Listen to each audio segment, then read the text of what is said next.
Morning student, निर्मल TT की online classes में आपका हार्दिक अभिनंदन है। बच्चों, आज हम नाटक विधि का अध्ययन करेंगे। इससे पहले हमने आपको कविता मेथड के बारे में अध्ययन करवाया। कविता किस प्रकार से, किस रूप में, गेय रूप में होती है, उसमें रसों का किस प्रकार से अलंकार किया जाता है, कहाँ उतार चढ़ाव होते हैं, कहाँ आरोह अवरोह होते हैं, कहाँ पर छंदों का प्रयोग किया जाता है। अलंकारों के माध्यम से हम किस प्रकार से बालक को उसमें समझा सकते हैं। निम्न क्लासों के लिए कविता जो माध्यम है वो बहुत ही लाभदायक अर्थात सर्वश्रेष्ठ सहायक सिद्ध होता है। और इसमें बताया था छंदों का इसमें कहाँ पर प्रयोग होना, छंदों के द्वारा फिर बालकों में अलंकार पढ़ने की विधि, शब्द शक्ति, शब्द गुण, इन सारी चीज़ों को हम कविता मेथड के द्वारा आपको समझा चुके हैं। आज हम आपको नाटक विधि, ड्रामा जो रंगमंच पर आप देखते आए हो, किस प्रकार से आपको शायद दूसरी उसमें भी आपने पढ़ा होगा, जो हमारे एसएस का जो हमने आपको बताया था उसमें भी आपको शायद ड्रामा मेथड या नाटकीय जो पद्धति थी उसके बारे में अध्ययन करवाया था। उसी प्रकार से इसमें साहित्य के रूप में हम आपको पढ़ा रहे हैं। इसमें लैंग्वेज में उसमें कहानी पढ़ा दी, जीवनी पढ़ा दी, संस्मरण पढ़ा दिया, निबंध वो लेखक और कहानी दोनों पढ़ा दी, उधर नॉवेल पढ़ा दिया। तो आपको नाटक विधि, अब संस्कृत में इसको कहते हैं नाट्य या रूपक। इसको रूपक के नाम से भी जानते हैं और नाट्य के रूप से। अब नाट्य का जो रूप होता है वो क्या, किससे लेते हैं हम? अभिनय से। किससे लेते हैं? अभिनय से। अभिनय से किससे? ये जो अभिनय होता है वो क्या होती है? नाट्य करता, कहते हैं ना नाटक कर रहा है। छोटे बच्चे को आपने देखा होगा कि बहुत से चुलबुली जिसकी आदत होती है, या कोई कार्य करता है या ड्रामा अनुकरण करता है बड़ों का, या जो भी कुछ उसने देखा उस हिसाब से वो उसका फॉलोइंग करता है, तो कहते हैं नाटक कर रहा है। उसी हिसाब से उन नाटक के द्वारा ये इससे अभिनय करना, तो नाट्य का ये हो जाएगा एक दृश्य रूप में देखना। क्या? दृश्य रूप में देखना। क्या? रूपक का ये नाट्य को ले लेते हैं हम अभिनय के रूप में, और इसको ले लेते हैं हम दृश्य रूप में देखना। हिंदी में जिस काव्य विधा को हम नाटक कहते हैं, संस्कृत में दो शब्दों से मिलकर वे बना है। क्या? नाट्य या रूपक। अब संस्कृत में इसके 10 भेद होते हैं। किसके? रूपक के। और उस रूपक के भेदों में उसमें एकांकी आता है, एकांकी, व्यायोग, डिम्ब, संविकार, अंक, वीथी और संविकार, ये सारी जो इसके भेद हैं। जो एकांकी आएगा, जो एक अंक का होगा, संविकार होगा वो 3 अंक का होगा, मध्यम होगा वो एकांकी होगा, व्यायोग होगा वो एक अंक का होगा। ये सारे इस प्रकार से इसके 10 भेद बताए गए हैं। किसके? रूपक के। तो नाट्य का तो लिया है अभिनय से, और रूपक का लिया है इससे दृश्य रूप में। इन नामों में रूपक शब्द का प्रचलन सर्वाधिक रहा है। नाट्य प्रधानता अभिनय का द्योतक, परंतु रूपक शब्द को दृश्य काल के नाटक, प्रकरण आदि के रूप से देखा जाता है। मैंने कहा है अंक, वीथी, व्यायोग, प्रकरण, संविकार, नीति, ये सारी चीज हम किस में लेते हैं? रूपक। और नाटक की जो प्रधानता है वो अभिनय से ली जाती है। उसमें प्रकरण भी होता है, जो कितने 5 न्यूनतम उसमें अंक होने चाहिए, 5 और अधिकतम होने चाहिए उसमें 10। वो भी एक रूपक का क्या है? पार्ट होता है। तो ये एक दृश्य रूप का भी बोधक कराता है नाटक। हिंदी में सभी दृश्यात्मक रचनाओं को प्राय नाटक के नाम से ही जाना जाता है। जो दृश्यात्मक जो रचनाएं हैं उनको क्या कहा जाता है? नाटक। किसमें? हिंदी में। और संस्कृत में रूपक। जो इसके 10 भेद होते हैं, इसको दृश्यात्मक, और हिंदी में जो दृश्यात्मक जो अभिनय करने वाला है उसको क्या कहा जाता है? नाटक कहा जाता है। अब जो नाटक है, नाटक शब्द के भिन्न अर्थ होते हैं, या नाटक के जो भी हमारे जो प्राचीन जो शास्त्रीय विद्वान हुए थे, जो शास्त्रों में हमारा बताया गया है, या इसकी उत्पत्ति कोई कहता है ऋग्वेद से हुई है नाटक की उत्पत्ति। शुरू में जब मैंने आपको कल परसों भी बताया था कि नाट्यशाला में किसने, भरत मुनि ने जब अपना एक प्रेक्षागृह बनवाया ब्रह्मा जी के आशीर्वाद से, उन्होंने कहा कि आप रंगमंच की स्थापना कीजिए, तो उसमें सारे देवताओं ने भाग लिया, उधर दानवों ने भी भाग लिया। तब त्रिपुरासुर जो या नाटक हुआ था उसमें उनका सबसे पहले वहाँ वर्णन मिलता है। कोई कहता है ऋग्वेद में इसका उल्लेख मिलता है। इन सारी चीज़ों के अलग अलग जो विद्वान हैं उन विद्वानों का अलग अलग इसमें मत पाया गया है। किसमें? नाटक में। तो नाट्य से तो लिया है अभिनय, हिंदी में जो दृश्यात्मक रूप होता है, और रूपक किसमें कहा गया? ये रूपक का भाग कहा गया है। संस्कृत में इसको रूपक कहा जाता है, जिसमें इसके 10 भेद माने गए हैं। पाणिनि नाट्य की उत्पत्ति नट धातु से मानते हैं। पाणिनि है जो अलग अलग जो हमारे आचार्य हुए हैं, उन्होंने नाटक की उत्पत्ति किस किस भाव से बताई है वो सुनिए। पाणिनि ने नाट्य की उत्पत्ति, नाटक की उत्पत्ति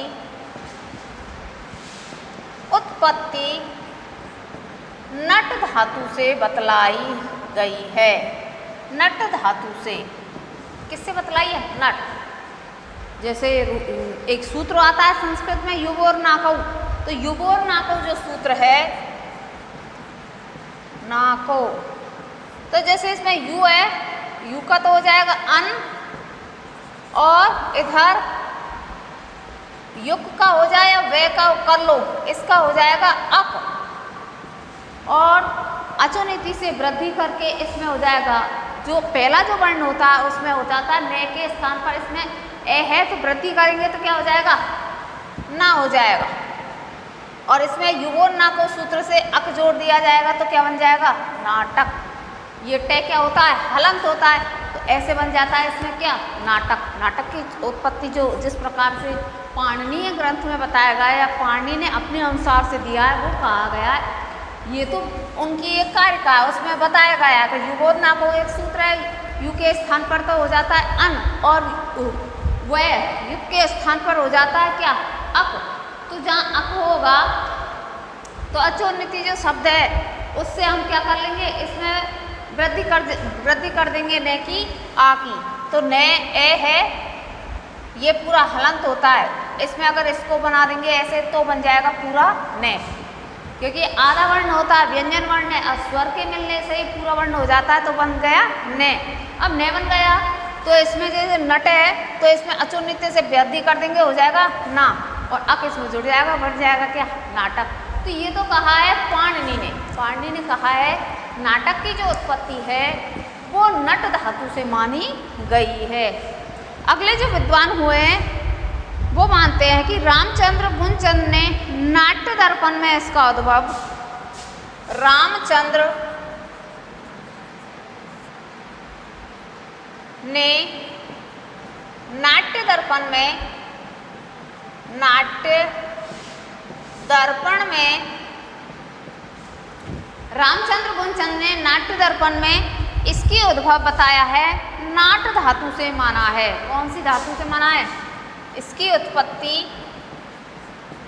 नाट धातु से माना है। कौन सी धातु है? नाट। ये रामचंद्र गुणचंद जो हिंदी के लेखक हैं उन्होंने इनका वर्णन किया है।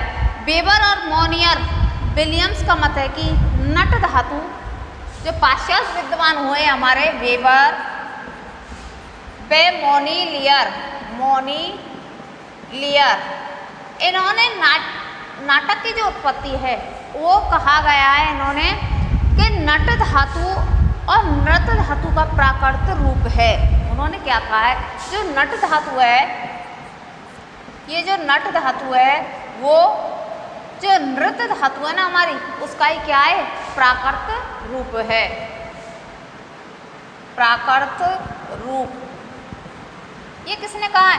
ये वेबर व मोनियर के अनुसार, वेबर व मोनियर के अनुसार उन्होंने कहा है कि जो हमारी नट धातु होती है वो प्राकृत, जो आपने शब्द पढ़े होंगे देशज प्राकृत और मिश्रित, जो नट धातु हमारी जो संस्कृत की मूल धातु है, जो इसका प्राकृत रूप है क्या?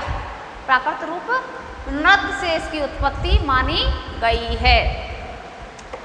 अगले जो विद्वान हैं वो बताते हैं मार्कंड का मत है नट धातु बहुत प्राचीन है, नट का प्रचलन अपेक्षाकृत कम पुराना है। मार्कंड का मत है कि मार्कंड ने कहा है कि नट जो धातु है ये क्या है, बहुत प्राचीन है, बहुत प्राचीन काल से नट धातु के रूप में हम सुनते आए हैं, ये प्राचीन कालीन धातु बताई गई है। और जो नट धातु है वो ज़्यादा प्राचीन नहीं है, अर्थात इसी से इसकी उत्पत्ति हुई है। ये कौन कहते हैं, ये मार्कंड कहते हैं। अगली जो विद्वान हुए हैं उन्होंने कहा है, कुछ विद्वानों का मत है कि नट और नृत दोनों धातुएं ऋग्वेद काल से प्रचलित है। अन्य विद्वानों के अनुसार उन्होंने कहा है जो नृत और नट धातु है, नृत है और नट धातु है, वो कब से प्रचलित है, वो ऋग्वेद कालीन से प्रचलित है, ऋग्वेद काल से प्रचलित है। कौन कहता है, विभिन्न विद्वानों का मत है कि जो ये दोनों धातु हैं इनका जो वर्णन हम आज कर रहे हैं आपके सामने, ये ऋग्वेद काल से चली आ रही है। पाणिनि ने कहा है इसकी उत्पत्ति नट धातु से हुई है। रामचंद्र ने कहा है कि नाट्य दर्पण में उत्पत्ति नाट धातु से हुई है। इधर मार्कंडेय कहते हैं कि नृत धातु प्राचीन है लेकिन ये कम प्राचीन है, कौन सी, नट धातु। इधर बेबियर और मोनिलियर के अनुसार उन्होंने कहा जो नट धातु है वो नृत का ही प्राकृत रूप है। और जो अन्य विद्वान है, बहुत सारे विद्वान हुए, उन्होंने अपना मत देते हुए कहा है कि नृत और नट जो दोनों धातुएं हैं वो ऋग्वेद कालीन धातुएं हैं, अर्थात ऋग्वेद काल से ही प्रचलित चली आ रही हैं। तो कहने का मतलब ये है कि जो ये नाटक की जो उत्पत्ति है, भिन्न भिन्न जो हमारे विद्वान हुए उन्होंने अपने अपने मत के अनुसार नाटक की उत्पत्ति के बारे में कहा है। अब आगे आपको दोनों का प्रयोग स्वतंत्र एवं निरपेक्ष रूप से आया है। सायन ने अपने भाष्य में नट का अर्थ व्यापनोति कहा है। संस्कृत के जो भाष्य कवि हैं सायनाचार्य, ऋग्वेद कालीन जो कवि हैं, उन्होंने नाटक के बारे में क्या कहा है, सायन ने अपने भाष्य में नट का अर्थ व्यापनोति किया है। सायन ने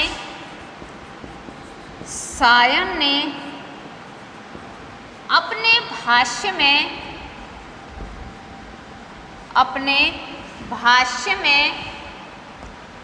नाटक की उत्पत्ति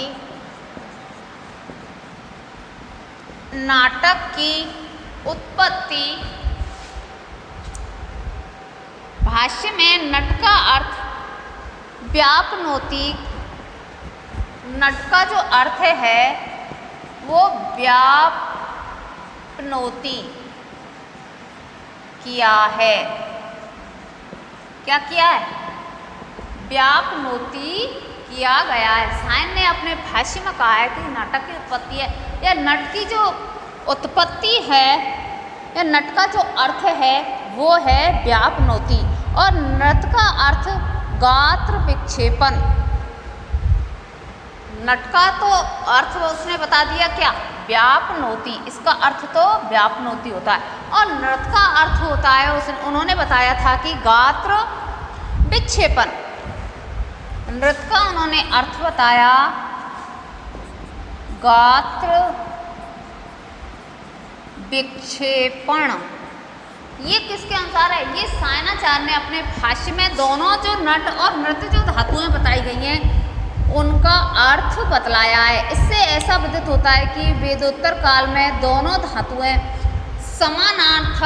समानार्थक होती गई, किंतु कालांतर में नट धातु का अर्थ अधिक व्यापक हो गया है।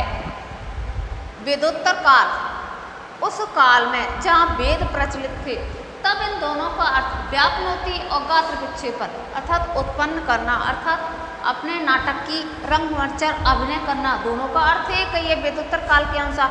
पर जो नट धातु नृत्य से जो उत्पन्न होकर आई है, ये आज के रूप में वर्तमान परिप्रेक्ष्य में इसका अर्थ व्यापक माना गया है। सायन ने अपने भाष्य में तो नट का अर्थ व्यापनोति किया है और नृत्य का अर्थ किया है गात्र विपेक्षण। वेदोत्तर काल में दोनों का अर्थ समानार्थक है और नट धातु का अधिक व्यापक अर्थ हो गया है। आज के युग में हम नट धातु का नृत्य की अपेक्षा नट धातु के अर्थ के रूप में इसकी पहचान करते हैं। किसकी? नाटक की। सिद्धांत कौमुदी के तिङन्त प्रकरण में नाट्य की व्युत्पत्ति इस प्रकार की गई है, नटे नृतौ। सिद्धांत कौमुदी पढ़ी होगी आपने, जो आर्ट के जो स्टूडेंट है उनने तो लघु सिद्धांत कौमुदी और सिद्धांत कौमुदी जूनियर सीनियर में चलती है ये उन्होंने आराम से पढ़ी होगी। और फिर उसमें नाटक का भी उन्होंने लक्षण पढ़ा होगा, नाटक का किस प्रकार से लक्षण दिया गया है उसके बारे में। तो सिद्धांत कौमुदी में नाटक के बारे में जो कहा गया है, तिङन्त प्रकरण में नाट्य की व्युत्पत्ति इस प्रकार की गई है। सिद्धांत कौमुदी में, सिद्धांत कौमुदी, उसमें दो रूप बताए, तिङन्त और सुबंत। अब तिङन्त क्या होते हैं? तिप्त जी, जो हम क्या कहते हैं धातु रूप, धातु रूप को तो बताया गया तिङन्त। और सु और जस, उनको बताया क्या? सुबंत। जहाँ पर 21 और क्या बताते हैं आपको 18, जब व्याकरण पढ़ाते तो उनको तिङन्त, तिप्त जी, मिपवस, मेस, अस, मस, मस, ये सारी जो चीज़ें हैं। तो इसके तिङन्त प्रकरण में, तिङन्त प्रकरण में नाटक की व्युत्पत्ति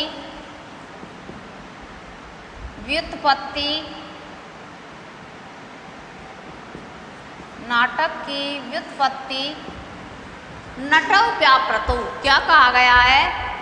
नाटक की व्युत्पत्ति इस प्रकार की गई है, नट नर्तौ, नट नृतौ। इसकी व्युत्पत्ति किस प्रकार की गई है? किसमें कही गई है? तिङन्त में। सिद्धांत कौमुदी की जो तिङन्त प्रकरण है उसमें नाटक की व्युत्पत्ति की गई, नटे नृतौ। नट का क्या है? नाटकौ नृतौ। इत्यमेव पूर्वपीठितं तत्रागुच्छे पूर्वपीठितस्य नाट्यम अर्थ असमाने। इससे निष्कर्ष निकलता है कि नट धातु का अर्थ गात्र विक्षेपण और अभिनय दोनों ही था। नट धातु का जो अर्थ होता है वो गात्र विक्षेपण, गात्र विक्षेपण, और दूसरा क्या बताया था? गात्र विक्षेपण और अभिनय दोनों ही था। किंतु कालांतर में नृत्य धातु का प्रयोग गात्र विक्षेपण अर्थ में होने लगा है।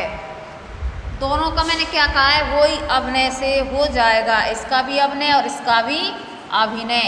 पर कालांतर में इसका प्रयोग अभिनय के रूप में लिया जाना लगा है। उधर उसने क्या कहा है? गात्र विक्षेपण। किन्होंने कहा है? सायनाचार्य ने अपने भाष्य में नट धातु के रूप में कहा गया है कि नृत्य का अर्थ तो होता है गात्र विक्षेपण और नट का जो अर्थ होता है वो होती है व्यापनोति। तो इन दोनों का अर्थ कालांतर में क्या बताया गया? उन्होंने अभिनय के रूप में होता है, समानार्थक जो अर्थ होता है वो अभिनय के रूप में बताया गया है। इससे यह निष्कर्ष निकलता है कि नट धातु का प्रयोग गात्र विक्षेपण में अभिनय दोनों ही था, किंतु कालांतर में नृत्य धातु का प्रयोग गात्र विक्षेपण के अर्थ में होने लगा और नट का प्रयोग अभिनय के अर्थ में। नट का प्रयोग क्या किसके लिए कहा गया? अभिनय के रूप में कहा गया है। इसका तो विक्षेपण का अर्थ हो जाएगा कालांतर में, तो नट का तो, नृत्य का तो, और इसका हो जाएगा किसमें? अभिनय के रूप में। इसका कालांतर में रूप क्या हो गया? व्यापक माना गया है। 10 रूपककार ने नृत्य और नाट्य का अंतर स्पष्ट किया है। 10 रूपककार कौन थे? संस्कृत में जिसके पास रही होगी उनको पता है। 10 रूपककार धनंजय के अनुसार उसने अलग अलग बताए हैं। नृत्य और नाट्य, इनके अलग अलग अर्थ बतलाए गए हैं। नृत्य और नाट्य, इन दोनों तीनों के अलग अंतर स्पष्ट किए हैं। नृत्य ताल के आश्रित होता है। जो हमारे 10 रूपककार धनंजय थे, 10 रूपककार, उन्होंने जो नृत्य है उसका अर्थ अलग और जो नृत्य है उसका भी अर्थ अलग, और जो नाट्य है उनका भी अर्थ अलग अलग बतलाया है। नृत्य का अर्थ अलग होता है, नृत्य का अर्थ अलग होता है और नाट्य का अर्थ अलग होता है। जो नृत्य होता है वो ताल लय के आश्रित होता है। जो ये नृत्य होती है, नृत्य धातु, वो क्या बताया उन्होंने, ताल और लय के आश्रित, ताल लय के आश्रित होता है क्या, नृत्य। ताल के अनुसार ही, जैसी ताली होगी या ताल लय हम लेंगे, आवाज़, आरोह अवरोह, उतार चढ़ाव, गति, उसको ही क्या कहा गया समय, नृत्य। और नृत्य जो होता है वो भाव के आश्रित होता है, भावाश्रित नृत्य। ये तो क्या होगा, ताल के अनुसार नृत्य करेगा। जैसे आपने नृत्य करते हुए, अब इसके अनुसार नृत्य और नृत्य में दोनों में अंतर समझिए, ये होता है भाव। जैसे आपने मोहिनी अट्टम और कुचिपुड़ी, जो हमारी नृत्य हैं, जो हमारे नृत्यों की शैली में आती है, वो शैली जो हमारे राग, ठुमरी, ये हमारी जो शैली होती हैं, डोगरी, जो वो होती है ताल और लय के आश्रित, वो तो होता है नृत्य। और नृत्य होता है भाव, अपने भाव भंगिमाओं के द्वारा प्रदर्शित करना, वो होता है क्या, नृत्य। तो ये तो ताल के आश्रित हो जाता है। और ये भाव भंगिमाएँ, हाथों के एक्शन, पैरों के एक्शन, अपनी जो, जैसे भोलेनाथ जी, भोले जी अगर वो नृत्य करते हैं ना एकदम क्रोध रूप में, तो वो भाव भंगिमाएँ तो होती है कि क्रोध का नृत्य है या हास्य नृत्य है, या फिर किस प्रकार की भाव भंगिमाओं का उनका प्रयोग किया जा रहा है, तो वो तो हो जाएगा नृत्य और ये हो जाएगा नृत्य, ये ताल के आश्रित। और जो नाट्य होता है, किंतु नाट्य रस आश्रित होता है। नाटक में क्या उत्पन्न होता है, हमें रस, ये होता है रस आश्रित। नृत्य होता है ताल से आश्रित, नृत्य होता है भावाश्रित। और नाटक में किसकी उत्पत्ति होती है, हमें क्या चीज़ ग्रहण करते हैं, रस की। तो तीनों को उन्होंने क्या बताया, तीनों को अलग अलग रूप से 10 रूपककार ने अलग रूप से इनकी व्याख्या की है कि नृत्य और नाट्य ये तीनों ही अलग हैं। छोटे छोटे माइनर इनमें क्या है, माइनर मिस्टेक है, मतलब नृत्य को समझने में, नृत्य को समझने में और नाट्य को समझने में थोड़ा थोड़ा इसमें अंतर है। अगर मूल रूप से हम कहें कि वो प्राचीन जो विद्वान कह रहे हैं कि नृत्य का ही नाट्य हो जाता है, कोई कहता है नाट्य से उत्पत्ति हुई है, कोई कहता है इसकी दिगंत प्रकरण में नट को कहा गया है। अलग अलग विद्वानों के अलग अलग मत है। जो 10 रूपककार धनंजय है, उन्होंने नृत्य का तो लिया है ताल लय से आश्रित, और नृत्य का लिया है भाव से आश्रित, और नाट्य का लिया है उन्होंने रस से आश्रित। आगे बताते हैं, इस प्रकार विचार करने पर नृत्य और नाट्य की ही 2 प्रथम भूमिकाएं हैं। जो नृत्य और नृत्य है, नृत्य तो धातु हो गई, ये नृत्य बन गया, ये दोनों ही प्रथम नाट्य की भूमिका हैं। नाटक में क्या होता है, अभिनय करना पड़ता है, उसमें भाव भंगिमाएँ होती हैं, उसमें ताल लय आरोह अवरोह के साथ सारे कार्य क्रियाकलाप किया जाता है। तो ये प्रथम जो दोनों हैं, ये नाटक का ही रूप, नाटक के ही अंतर्गत आते हैं। रूपक और नाट्य दोनों शब्द पर्यायवाची होते हुए भी सूक्ष्म अंतर वाले प्रतीत होते हैं। रूपक और नाट्य दोनों शब्द पर्यायवाची होते हुए भी सूक्ष्म अंतर प्रकट करते हैं। मतलब संस्कृत में तो उसके भाग डिवाइडेशन कर दिए जाते हैं कि इसमें प्रकरण भी आता है, इसमें अंक भी आता है, इसमें व्यायोग भी आता है, इसमें संबकार भी आता है।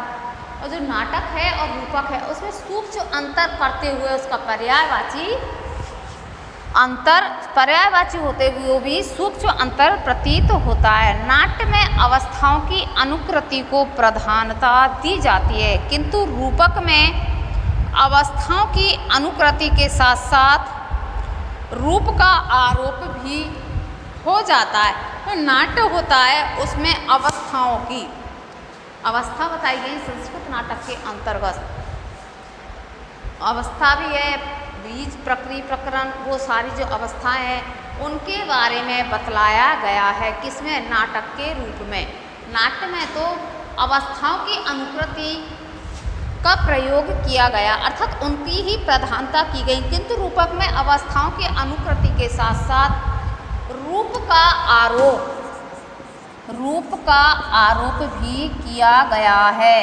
अवस्थाओं की अनुकृति के साथ साथ उसमें रूप का जो आरोप है वो भी किया गया। नाटक में तो अनुकृति की प्रधानता की गई है, जो भी उसकी जो अनुकृति है, आश्रित जिसकी अवस्थाओं की जो अनुकृति है उनकी प्रधानता है, लेकिन रूपक में रूप का आरोप किया गया है। अर्थात व्यवस्था की अनुकृति और रूपानुकृति का मिश्रित रूप रूपक कहलाने का अधिकारी है। अवस्थाओं की और व्यवस्थाओं की अनुकृति का रूप ही रूपक कहलाने का अधिकारी होता है। तो ये आपको नाटक विधि के अंतर्गत नट धातु से या नृत धातु से या कौन कौन विद्वानों ने नाटक को किस प्रकार से बतलाया है, नाटक को हम और कौन से माध्यम से बतला सकते हैं, इन सारे साहित्यकारों के रूप में आपको ये बताया कि नाटक की उत्पत्ति किस प्रकार से हुई है और कौन कौन सी माध्यम से नाटक को हम संप्रेषित कर सकते हैं। तो ये आपको नाटक के बारे में बतलाया गया है। दसरूपकार ने इसका स्पष्टीकरण बिल्कुल दे दिया। जो नृत्य और नृत्य है वो दोनों ही नाटक के रूप में सम्मिलित रूप में भाग लेते हैं। ताल, आश्रय, भाव, जब तक आप भाव नहीं होगा, अभिनय नहीं होगा, अपने शब्दों को संप्रेषित करने का माध्यम नहीं करोगे, तब तक नाटक की उत्पत्ति थोड़ी होती है। नाटक को हम किस प्रकार से प्रेषित कर सकते हैं सामने वाले हैं। तो ये जो बताया गया है तिङन्त और सुबंत, जो तिङन्त जो प्रकरण है उसमें भी नाटक की उत्पत्ति किससे बताई गई? नृत्य नटऊ, नृत्य नटऊ। वेबर और मोनेलियर ने भी नट धातु को नट का प्राकृत रूप भी माना गया। उधर रामचंद्र ने नाट्य दर्पण में इसकी उत्पत्ति नाट धातु से बतलाई गई है और उधर पाणिनि ने नाटक की उत्पत्ति नट धातु के माध्यम से बतलाई गई है। आशा करती हूँ जो नाटक के ये विभिन्न प्रकार के जो विद्वान हैं, पाश्चात्य भी है, हम अपने भारतीय भी है और अपने ज़्यादा प्राचीन कालीन जो विद्वान हैं वो भी हैं, और रामचंद्र गुणचंद्र जो ज़्यादा अपने जो हिंदी के काव्य के हैं उन्होंने भी नाटक की उत्पत्ति नट धातु से, या नाटक विधि है क्या, नाटक को किस प्रकार से, इसकी उत्पत्ति किस प्रकार से मानी गई है, इसमें रसों का भाव और रसों के भाव के लिए क्या क्या संप्रेषित होना चाहिए। हिंदी काव्य विविधा में हम नाटक को नाट्य के लिए नाट धातु से इसकी उत्पत्ति मानते हैं, परंतु संस्कृत में इसको नाट्य एवं रूपक के रूप में इसको जाना जाता है। आशा करती हूँ आपको ये नाटक विधि की जो उत्पत्ति है वो आपको समझ में आई होगी। नेक्स्ट वीडियो में हम नेक्स्ट मेथड का अध्ययन करेंगे। तब तक के लिए धन्यवाद।